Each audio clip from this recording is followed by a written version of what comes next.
Bonjour à tous, ici Thomas Montigny à l'Info-C'est-Beau et aujourd'hui je vais vous parler d'un programme d'alimentation scolaire qui pourrait être établi au Canada.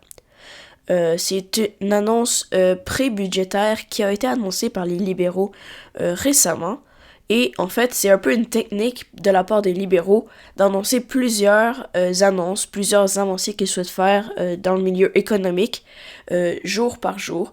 Par exemple, ils ont annoncé des nouveaux logements, des places en garderie, et ensuite, des libéraux proposent un programme d'alimentation scolaire.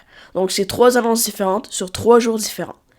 Étant donné que les libéraux sont plus bas des sondages depuis extrêmement longtemps, derrière les libéraux, ils souhaitent reconquérir l'espoir d'une victoire libérale aux prochaines élections et pouvoir garantir à la population un bon du changement de la part des libéraux et aussi réussir à ce qu'ils gagnent la confiance du peuple canadien. Le problème, c'est que le Canada, c'est le seul pays du G7 à ne pas avoir de programme d'alimentation scolaire, gratuit à tout moins, assez majeur.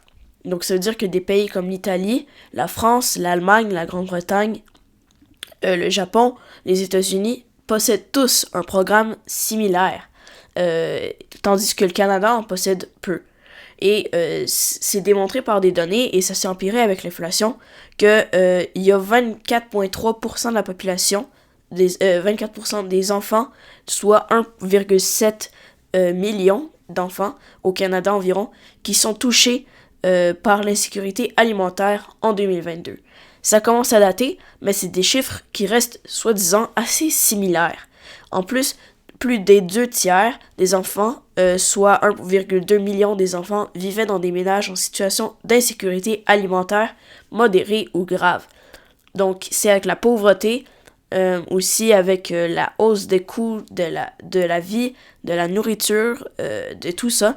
Ça arrive que des enfants vont juste manger 2 repas, 1 repas par jour, et c'est pas suffisant pour se développer, grandir et acquérir les capacités du corps et aussi cérébrales nécessaires pour être un adulte qui va bien fonctionner plus tard, un humain qui va être productif et tout ça. Plusieurs se demandent pourquoi c'est les libéraux qui font ça. Premièrement, c'est pour regagner la confiance du monde, mais aussi parce que ils ont des moyens. Les libéraux ont des milliards de dollars. Je dis pas que les provinces et les territoires en ont pas, mais étant donné que le Québec est dans un déficit de 11 milliards de dollars, l'Ontario aussi, un déficit similaire, donc il veut aider les provinces, et c'est en brandissant ce milliard-là de dollars qu'il va réussir à faire avancer les choses. Il va collaborer avec plusieurs groupes qui exercent déjà dans ce domaine-là, comme le groupe du petit déjeuner, et ça va changer vraiment les choses, parce que l'objectif, c'est de nourrir 400 000 enfants de plus tous les jours, sur un investissement d'1 milliard sur 5 ans. C'est énorme, c'est massif. Trudeau l'annonce depuis 2019. On a hâte que ça se produise parce que ça fait longtemps qu'on en veut. Le Bloc québécois, le NPD ont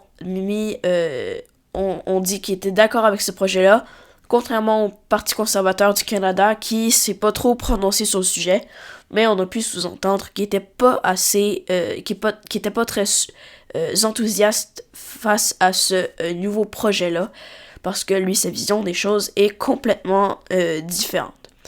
Est-ce que ça va faire remonter dans les sondages Justin Trudeau? Ça sera à voir, parce que il essaie une nouvelle stratégie de communication, des avancées assez majeures dans ce domaine-là. Ça a été annoncé un peu partout, donc ça reste à voir.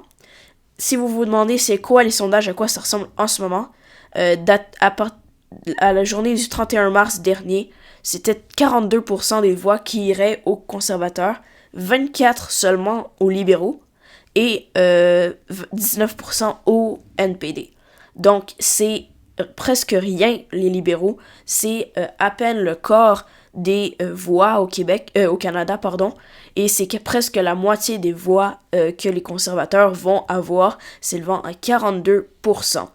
Du côté du Bloc québécois, c'est un peu inférieur aux 19% du NPD, mais on peut clairement voir que les libéraux sont en mauvaise posture en ce moment.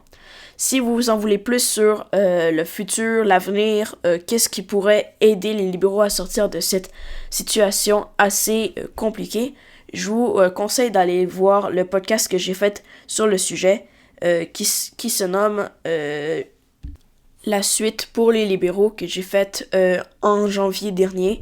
C'est très intéressant, je l'ai fait selon une chronique de Chantal Hébert qui écrit à l'actualité mensuellement et qui fait des très belles chroniques politiques.